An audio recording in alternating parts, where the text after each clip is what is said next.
Inilah Injil suci menurut Lukas. Sekali peristiwa, Yesus memanggil ke-12 muridnya, lalu memberikan tenaga dan kuasa kepada mereka untuk mengusir setan-setan dan untuk menyembuhkan penyakit-penyakit. Ia mengutus mereka untuk mewartakan kerajaan Allah dan menyembuhkan orang-orang. Yesus berkata kepada mereka, "Jangan membawa apa-apa dalam perjalanan. Jangan membawa tongkat atau bekal, roti atau uang, atau 2 helai baju. Apabila kalian diterima di suatu rumah, tinggallah di situ sampai kalian berangkat dari situ. Dan kalau ada orang yang tidak mau menerima kalian, keluarlah dari kota mereka dan kebaskanlah debunya dari kakimu sebagai peringatan terhadap mereka. Lalu pergilah mereka dan menjelajah segala desa sambil memberitakan Injil serta menyembuhkan orang sakit di segala tempat." Demikianlah sabda Tuhan. Saudara-saudari yang terkasih, bacaan Injil hari ini adalah tentang misi yang harus diemban oleh ke-12 murid Yesus.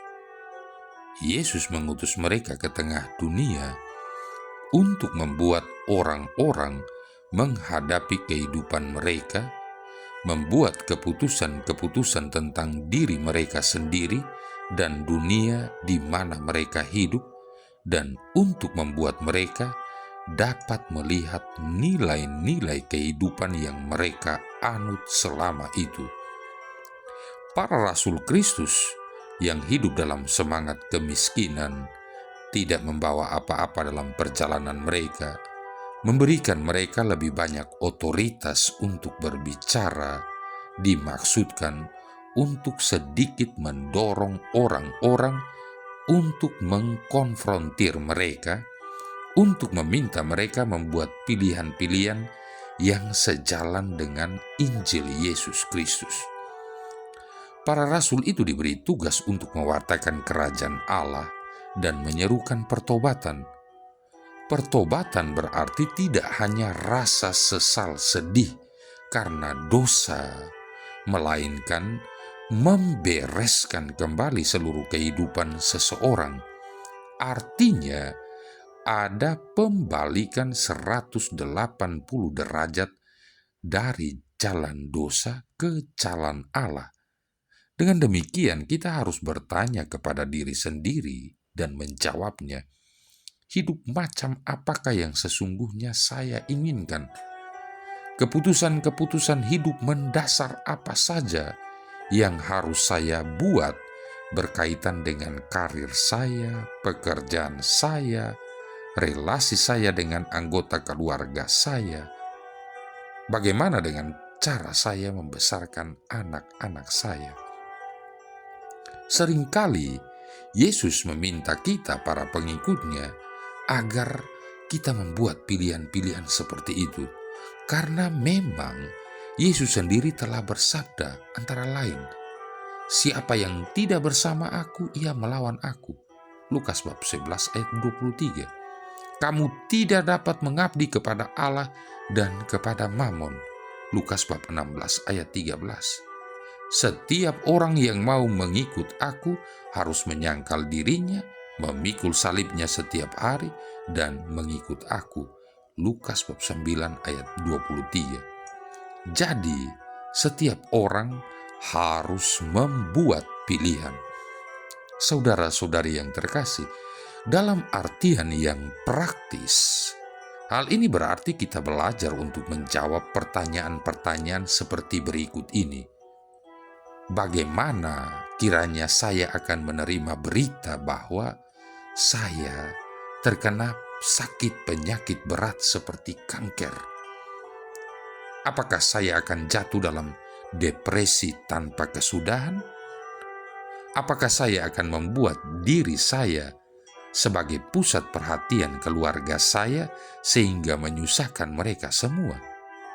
Atau apakah saya akan mengambil kesempatan untuk menggunakan waktu saya yang tersisa dengan baik, memberikan contoh kegembiraan dan penerimaan yang rendah hati dan ikhlas terhadap kehendak Allah atas diri saya? Bagaimana saya dapat menerima kenyataan bahwa saya di PHK oleh perusahaan saya? Apakah ada kemarahan dan penolakan dari saya? Iri hatikah saya? Ataukah saya dengan pemahaman yang dipenuhi kasih dan keberanian mengevaluasi masalahnya dan kemudian menerima suatu masa depan yang baru dengan penuh keyakinan akan kemampuan saya yang dianugerahkan Allah bagi diri saya? Percayakah saya pada penyelenggaraan ilahi? Semua itu adalah masalah nilai-nilai. Apakah yang sesungguhnya saya inginkan dari hidup saya ini? Ingatlah bahwa ke-12 rasul diutus untuk mengkonfrontir orang banyak dengan keputusan-keputusan yang demikian. Bacaan Injil hari ini dan semua sabda yang diwartakan kepada kita masih mengkonfrontir kita hingga saat ini. Lantas, apakah tanggapan kita? Saudara-saudari yang terkasih, suatu hari 2 orang sahabat menghampiri sebuah lapak untuk membeli buku dan majalah. Penjualnya ternyata melayani dengan buruk, mukanya pun cemberut. Orang pertama jelas jengkel menerima layanan seperti itu. Yang mengherankan, orang kedua tetap enjoy, bahkan bersikap sopan kepada penjual itu. Lantas orang pertama itu bertanya kepada sahabatnya, "Hei, kenapa kamu bersikap sopan kepada penjual yang menyebalkan itu?"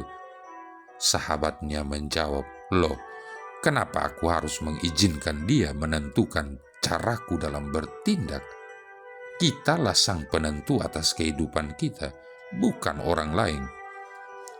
"Tapi dia melayani kita dengan buruk sekali," bantah orang pertama karena ia masih merasa jengkel.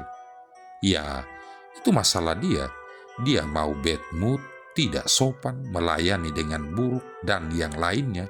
Toh, itu tidak ada kaitannya dengan kita. Kalau kita sampai terpengaruh, berarti kita membiarkan dia mengatur dan mempengaruhi hidup kita. Padahal kitalah yang bertanggung jawab atas diri kita sendiri." Saudara-saudari yang terkasih, tindakan, pikiran, perkataan, perbuatan kita kerap dipengaruhi oleh tindakan orang lain kepada kita. Kalau mereka melakukan hal yang buruk, kita akan membalasnya dengan hal yang lebih buruk lagi. Kalau mereka tidak sopan, kita akan lebih tidak sopan lagi. Kalau orang lain pelit terhadap kita, kita yang semula pemurah tiba-tiba jadi sedemikian pelit kalau harus berurusan dengan orang itu. Coba renungkan, mengapa tindakan kita harus dipengaruhi oleh orang lain? Mengapa untuk berbuat baik saja kita harus menunggu diperlakukan dengan baik oleh orang lain dulu? Jaga suasana hati, jangan biarkan sikap buruk orang lain kepada kita menentukan cara kita bertindak, cara kita berpikir, cara kita bertutur kata. Pilih untuk tetap berbuat baik, berpikir baik, dan bertutur kata yang baik, sekalipun kita menerima hal-hal yang tidak baik. Pemenang kehidupan adalah orang yang tetap sejuk di tempat yang panas, yang tetap manis di tempat yang sangat pahit, yang tetap merasa kecil meskipun telah menjadi besar, serta tetap tenang di tengah badai yang paling hebat. Marilah berdoa. Tuhan Allah kami, bukalah mata hati kami pada hari ini, agar kami dapat melihat dosa dan kelemahan kami, dan sekaligus merasakan kelegaan karena mengalami rahmat pengampunan-Mu. Melalui pengalaman ini, kami pun mampu mengampuni orang yang bersalah kepada kami. Dalam nama-Mu, kami selalu merindukan kerahiman-Mu yang membahagiakan hidup kami. Dengan pengantaran Yesus Kristus Putra-Mu Tuhan kami, yang bersama dengan Dikau dalam persatuan Roh Kudus, hidup dan berkuasa, satu Allah sepanjang segala masa. Tuhan memberkati kita sekalian, Bapa, Putra, dan Roh Kudus.